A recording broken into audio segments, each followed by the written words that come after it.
7 coming up this afternoon. 15 people have been confirmed dead following a tragic collision between a Ford Transit bus and an ambulance on the Kumasi-Sunyani highway. We'll get the details in the bulletin. Also this afternoon, Electoral Commission faces backlash over 6-hour delay in declaring the Ayawaso East election results. Meanwhile, the constituents of Ayawaso East urge newly elected MP for the area, Baba Jamal, to fulfill his campaign promise of resetting the constituency in line with government's development agenda. Also, as the Iran-Israel and U.S. war rages on, there are fears over the safety of Ghanaians who may have been trapped within the Gulf region and at major airports. We have details of these stories and a lot more coming to you shortly. Please stay with us.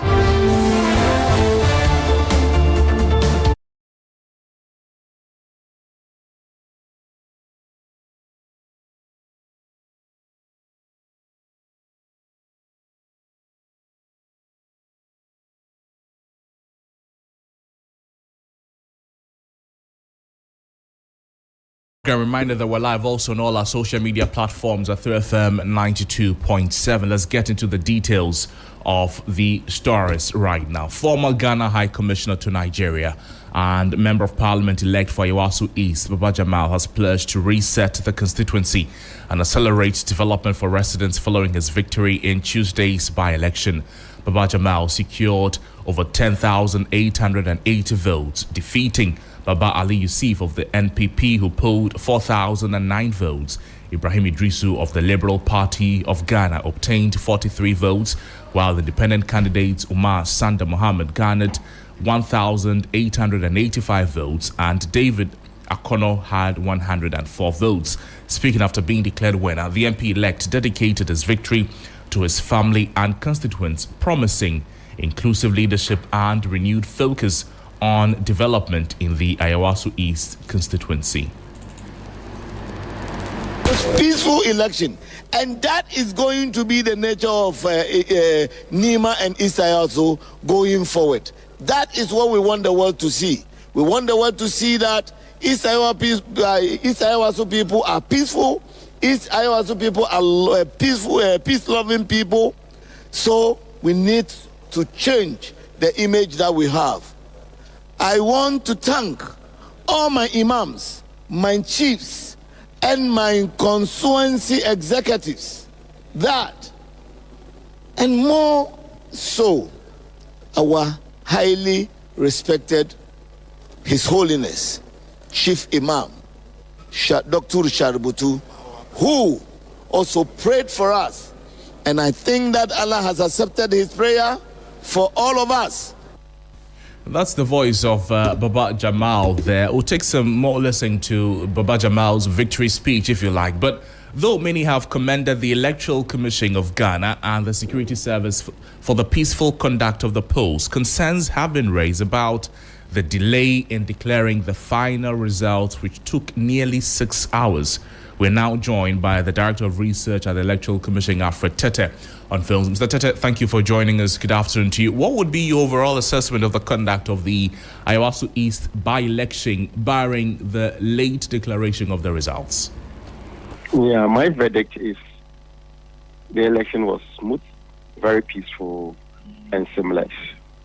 And I'll take the opportunity to commend the people of Ayawaso East and the media, security, and everybody that gets involved in the elections, making it peaceful and successful. And now, how would you respond to public commendation regarding the peaceful nature of the polls? Clearly, the Electoral Commission played a major part in ensuring that the entire process was smooth and uneventful.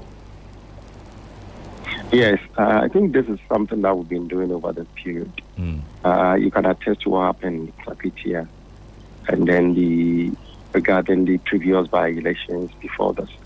I think the lessons were taken from 2024, the general elections, what we did.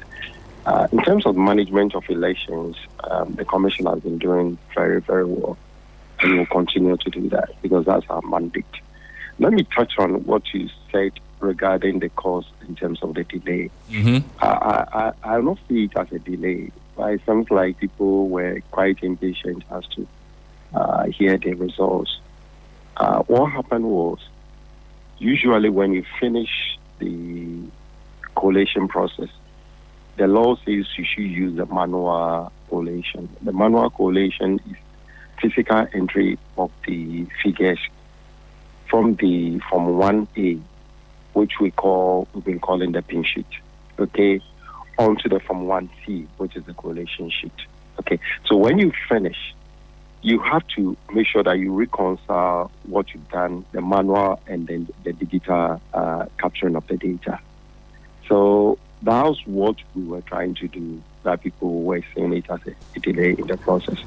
But I think the cardinal thing looking for is the accuracy of the vertical and then the horizontal entries of the data. True. And that's what we're doing. It's important that we are accurate with the figures that we write and we transmit. But there should be a way where we can be quicker but still maintaining the same levels of accuracy or even improve the levels of accuracy. We don't need to sacrifice one for the other, do we? Yes, I understand you. And these are some of the things that we are looking at in terms of the benchmarks that we set evaluating the polls.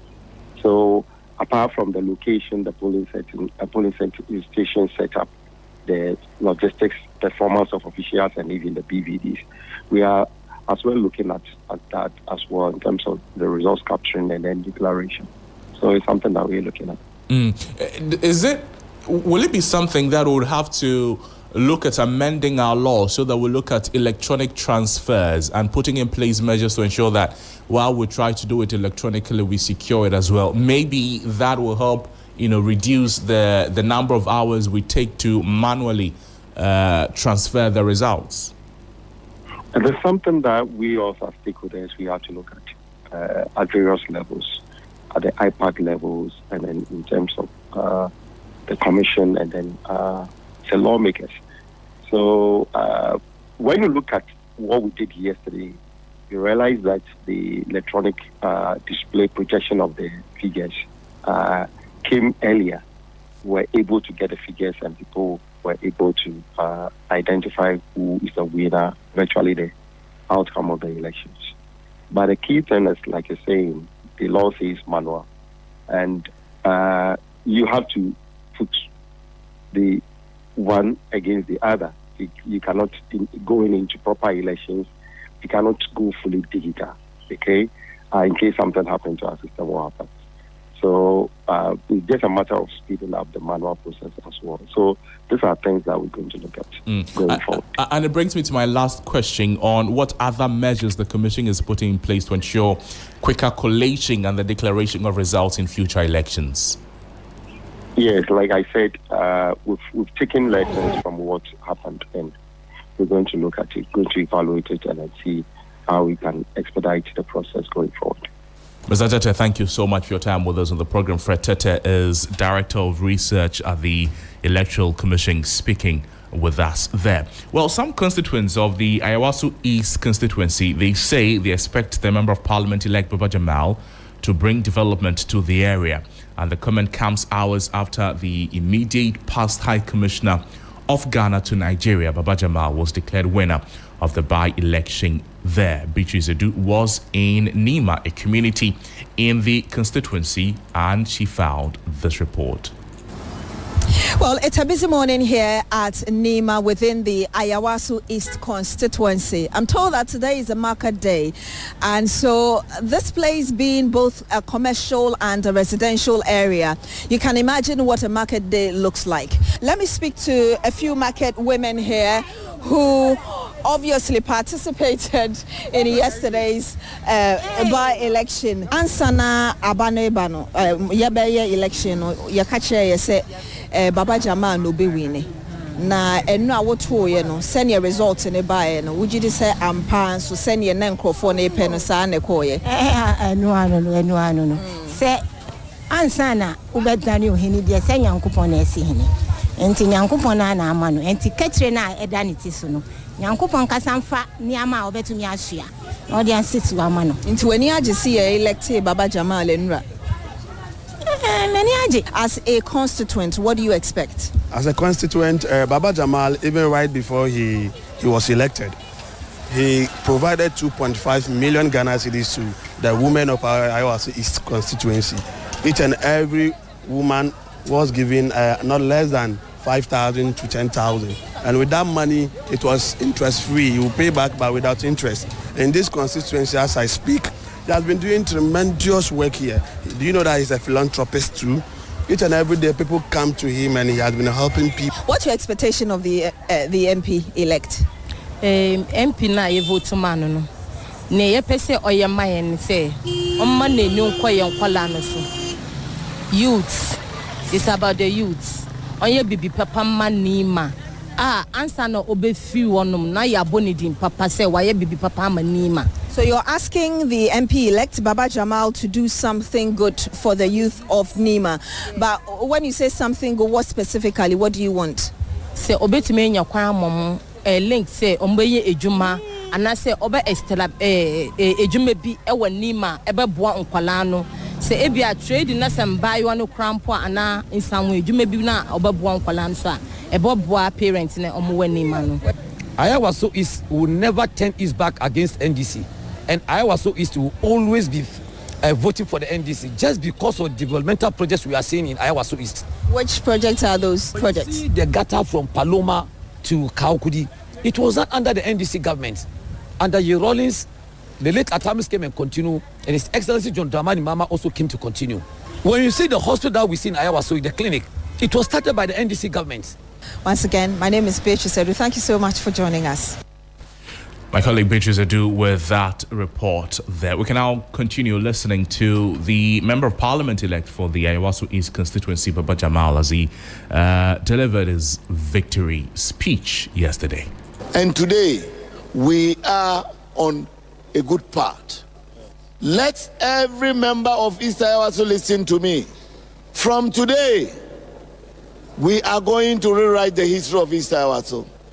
In the market, on the street, in the ghettos, in the bases, there is going to be new East Ayawaso, and that is why I am here to pursue that vision, to ensure that we rebrand East Ayawaso, especially Nima, with a new face of peace, of development, of professionalism, and inshallah, we shall achieve that. Thank you very much for listening to me. And I thank all Ghanaians, those who sympathize with me in these difficult times, those who sympathize with me. I thank everybody, especially the party grassroots, who didn't forsake me in my difficult times, who came through for me. I thank all the grassroots people. I will be there for them as they were there for me. We thank Allah, Assalamu alaikum, and to God bless. And that is... Certainly, that is Baba Jamal, the Member of Parliament-elect for the East Ayawaso constituency there. To some other stories this afternoon, 15 people have been confirmed dead following a tragic collision between a Ford transit bus and an ambulance on the Kumasi-Sunyani highway. The incident, which occurred on Tuesday afternoon, adds to the growing number of fatal accidents recorded on the country's major roads. We now go over to the phone lines to speak with Ibrahim Abubakar for more details. Ibrahim, thank you for joining us. It's not been such a very good morning or afternoon there. What have you gathered about the accident that happened? Well, Crosby, so information we've picked so far from eyewitness indicate that the ambulance was referring a case from Drobo, which is in the Bono region, to the Konfanochi Teaching Hospital in Kumasi, and while the transit loaded with about 18 passengers was also moving from Kumasi heading to Drobo when the two vehicles were involved in a head-on collision at Potikrom, which is near Dujama in the Ashanti region. Now, you go there and you realize the fatal collision has even left a trail of destruction at the scene, people's belongings and other things. And when the incident happened, we were told that 12 occupants of the Ford Transit died on the spot. And later, when the rest were taken to the hospital, 3 succumbed to their injuries to the hospital. So the initial figure of 15 this morning, we are even told that 1 more person has died, bringing the total death toll to 16. Very sad developments there. But what is the current condition of the injured, those who fortunately have not passed on? Well, so we've been to the St. Edward Catholic Hospital where all the injured were taken to yesterday. And as at this afternoon, health officials tell us that 3 of the injured have been treated and discharged, and 2 others, including the driver of the ambulance, who are in critical condition, have been referred to the Komfanochi Teaching Hospital for advanced medical care. Tell Biba, and ambulance also and up and about when was the ambulance and I can say, we're overtaking. As I'm in a car, so what do I tell them to do? I just say, well, 2 and I just went up there, what's the boom? The one I said, Bayana, Muni Party, and Kazakan, Mabako. When you are hospital, a free drop, a sample from and I was a Ford on all different massive sample drop. See, I was on it here. Any person never for the Ford, you find any person 13 or so. 13 or so. Okay. It's a proper alka. You got to be running there. We can't money, my dear, into me, a dozen. The amount of for about no master and manipulate the police station. The more funny a program about one kind of plan, they are born by a empire. And there be a kind of friend of mass in Eba. But we no hospital ambulance and I do speedy far. Who are not just what took away. Oh, I didn't want any bucket to the voice of an eyewitness narrating what he saw as part of what caused the accident, the tragic collision between a Ford transit bus and an ambulance on the Kumasi-Sunyani highway there. But earlier was my colleague Ibrahim Abubakar speaking to us, updating us on the status of the state of the injured there. Now, plans by many Ghanaian Umrah pilgrims still hangs in the balance due to the ongoing Iran-US-Israel war. Many Muslims embark on the holy trip different from the major Hajj at any point in the year. The Foreign Affairs Ministry, through a travel advisory, cautioned pilgrims yet to leave the shores of Ghana to hold on with their plans, while those already in Saudi Arabia are being asked to remain calm, comply with local authorities, and then maintain regular contact with their travel agents and the embassy and consulate in Riyadh and Jeddah. Meanwhile, authorities in Dubai have cautioned travelers not to make any travel plans unless directly contacted by their airline. This was after the UAE reopened its airports on Monday for a limited number of flights. Now, airports in Dubai and other countries in the Gulf region were closed from Saturday, February 28, due to the war by US and Israel on Iran. On Monday, Dubai-based Emirates announced the resumption of a limited number of flights with priority for earlier bookings. Etihad Airways, also based in Dubai, has said it will resume flights on Wednesday. According to flight tracking site, at least 2 Emirates flights that departed from Dubai landed in India's Mumbai on Tuesday morning. A search on the site does not indicate any flights to Accra since the resumption was announced, and many Ghanaian tourists and other people residing in countries caught up in the war have been asking government to initiate processes for their evacuation. We'll be keeping an eye on this, bringing you details in a subsequent bulletin. But to some other stories this afternoon, 21 remand inmates at the Tamale Central Prisons have been granted bail through the Justice for All program. Out of a total of 37 applicants received, 2 were discharged unconditionally, 4 changed their pleas, 21 granted bail. 4 bail applications were refused for various reasons. Addressing journalists in Tamale after an in-prison court sitting in Tamale, A justice of the Court of Appeal, Justice Angelina Mensah Homia, said the Justice for All program is not only depopulating the country's prisons, but also strengthening public confidence in the justice system. Take a listen to her ladyship, Justice Angelina Mensah, in a moment. But first, let's cross over to my colleague Christopher Amwako for some more updates on this. Chris, thank you for joining us. What has been the reaction of family members of these inmates who were granted bail, some released? Yes, Crosby, they were very happy, even though some of them could not meet the bail conditions, and they've been given up to Monday to come back and finalize the processes. But generally, they were happy that after some years and months in remand, they have finally been granted bail. There was actually a case involving a man who has been on remand for over 2 years. He was sent into prison custody by a magistrate court, and by law, the magistrate court does not have that jurisdiction to be able to do that. But that person has suffered that injustice, and so yesterday, after he was granted bail, the family was very happy that at long last he's been asked to go home. But some of them, like I said, are yet to meet their bail conditions because of the sureties that are involved for them to be able to go home. So in general, family members are very happy. I see. We know that most of these prisons are congested. Tell us about the general, condition of the prisons in Tamale.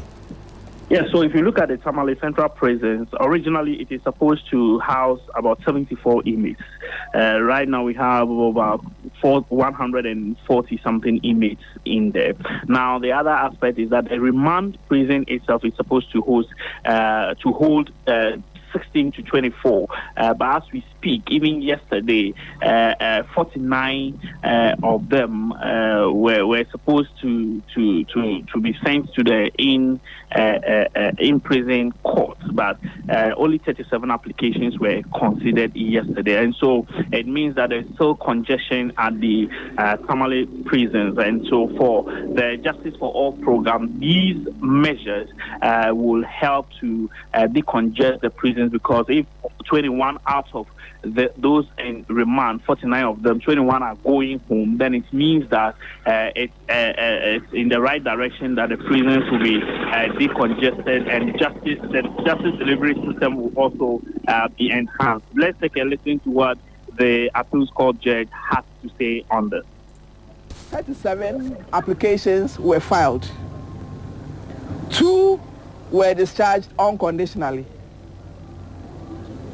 4 persons changed their plea. They had been charged with murder, but they pleaded guilty to manslaughter, and they were accordingly convicted. 21 were granted bail. 4 bail applications were refused for various reasons.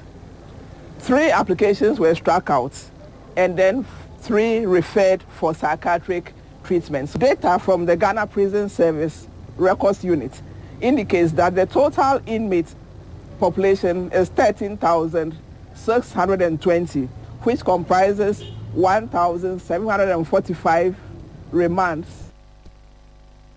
And that's the voice of her ladyship, Angelina, there.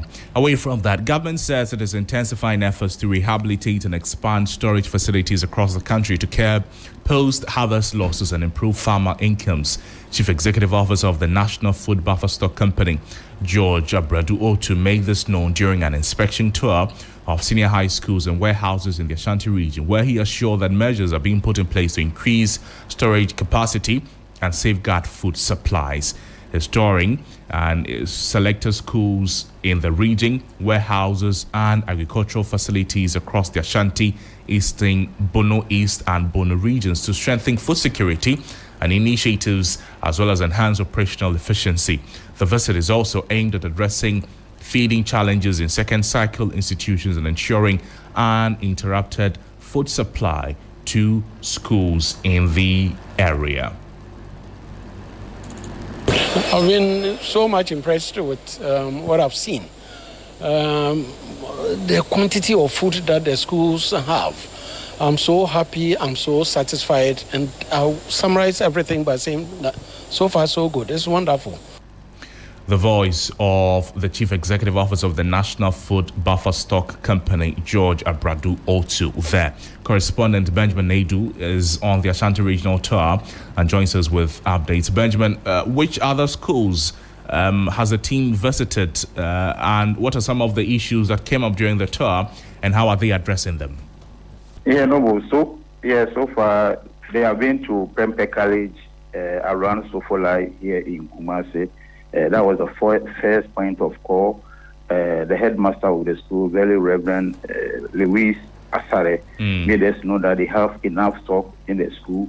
What was happening previous years with regard to food shortages, they are not experiencing in recent times, and he was happy about the current development. But their only challenge is how they are struggling to get a place to store the stock that they have been given to them by the National Buffer Stock. So he's also pleading with the sector minister, the Minister of Food and Agriculture and Education, if they can put in as part of their plans to build some silos around some selected senior high schools, especially the boarding ones, to help curb the issue of storage facilities. Thank you so much, Benjamin, for bringing us those details. The Ashanti Regional Minister, Dr. Frank Amwakohene, he also spoke there. This is what he said. One other thing I also noticed was that usually when the local producers have increase in production because of importation and the exchange rate fall, it becomes very competitive for them, especially when their cost of production and all that are factored into their local cost. People opt to look at what is imported and is cheaper. Dr. Frank Amwakohene speaking there.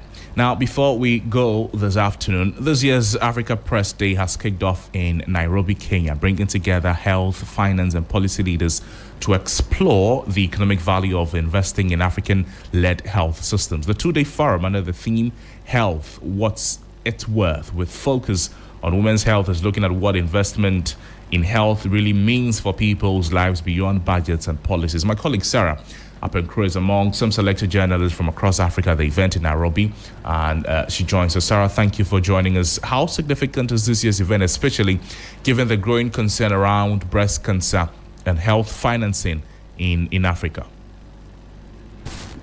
Crosby, rightly so. I'm coming to you live from Nairobi in Kenya, where the Africa Press Day is currently ongoing at the Radisson Blue Hotel. And like you rightly said, a number of experts have spoken about the fact that there is a need for health financing to be increased by African leaders because it has a major economic significance to the country's GDP across board. Hence, looking at the cut in donor support from the donor funding agencies since the new administration of Trump, lots of gaps have been identified, and so there was need for African leaders to be presented with the data to let them know there is need for them to put more funds into supporting health, especially cancer diseases that affect women in particular, looking at cervical cancer,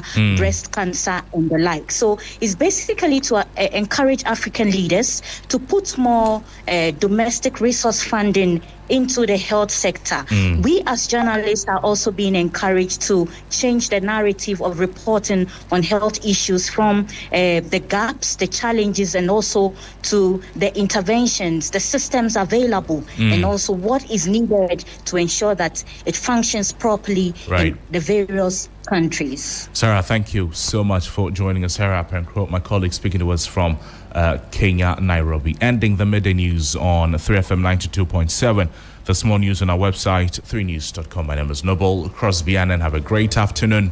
Bye-bye.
Hello, good afternoon, and welcome to the Business Daily on 3FM 92.7 with me, Bismarck. Also coming up this afternoon, Ghana's inflation drops to 3.3% in February 2026, lowest since 2021 CPI rebasing, marking 14th straight monthly decline.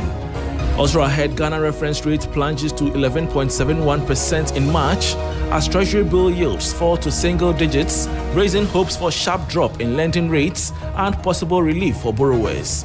Plus, analyst reveals importers may turn to alternative supply routes amid Middle East shipping risks as surging gas oil prices could drive up petroleum costs in Ghana. Are likely going to fall on our traditional suppliers, be it the Arab areas or the European market. However, this market also comes with a lot of higher premiums. We'll bring you details of our headline stories and others shortly. Please stay.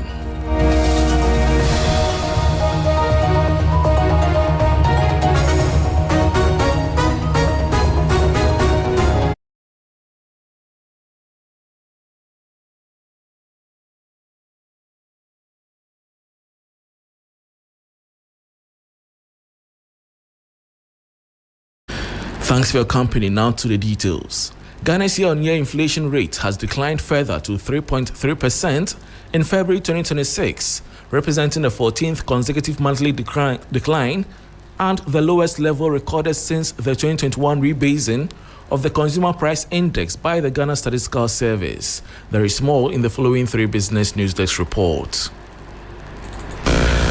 The Consumer Price Index for February stood at 264.4, up from 255.9 in the same month last year, reflecting a 3.3% rise in the general price level over the 12-month period. On a month-on-month basis, inflation was 0.8%, indicating a marginal increase in prices between January and February this year. Food and non-alcoholic beverages inflation slowed sharply to 2.4%, while non-food inflation edged up slightly to 4%. Locally produced items recorded inflation of 4.5%, while imported items saw a significant slowdown to just 0.6%. Regionally, the Savannah region recorded the lowest inflation rate at negative 5.6%, while the Northeast region posted the highest at 8.9%. The sustained decline in inflation reinforces signs of easing price pressures and strengthens expectations of continued macroeconomic stabilization.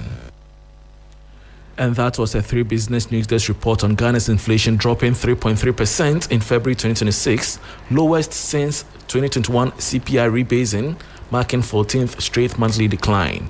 Moving on, the Ghana reference rate has recorded one of its steepest declines in recent years, dropping to 11.71% for March 2026 from 14.58% in February.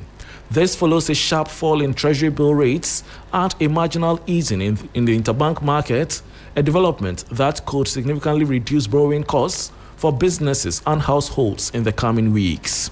The decline is largely attributed to a significant fall in Treasury bill rates into the single-digit range, coupled with a marginal reduction in the interbank market rate.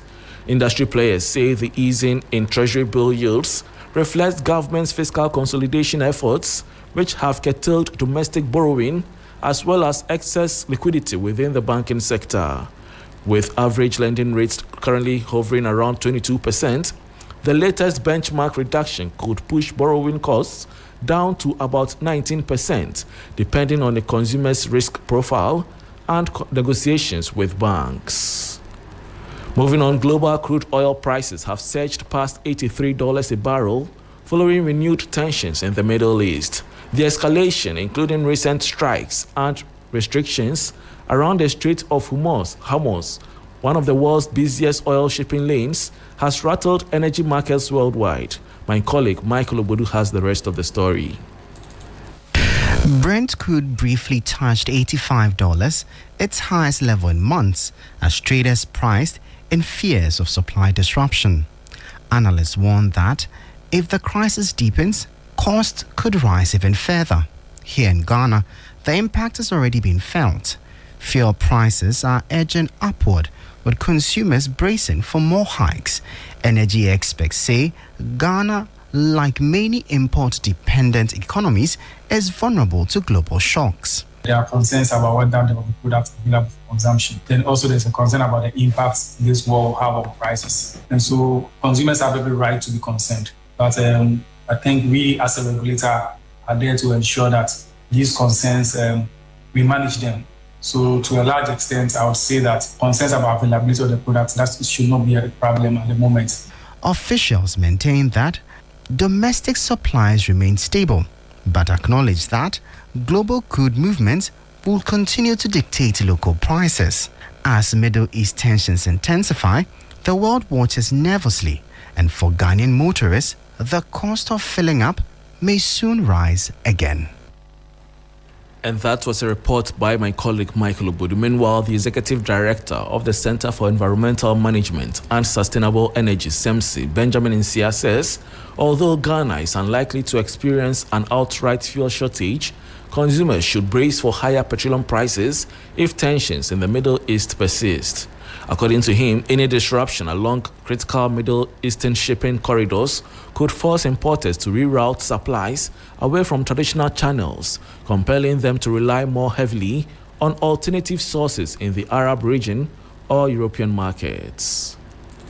A block on that particular street is likely going to affect our supply lines, and the importers must begin to find new ways of accessing this product beyond the Strait of Hormuz or beyond the Middle East, and likely importers are likely going to fall on our traditional suppliers, be it the Arab areas or the European market. However, this market also comes with a lot of higher premiums because of new transportation lines and also new insurance due to this geopolitical tension. So I think that, yes, we may be able to access the product. The product will be available here, but these products are likely going to be expensive in the coming days because of new premiums put on these products, as well as the FOBs of these products. So Ghanaians must brace themselves for higher price of petroleum products. For example, this morning I was looking on the Bloomberg energy market and realized that the price of gas oil has surged up to $1,000 per metric, one of the highest in more than 2 years.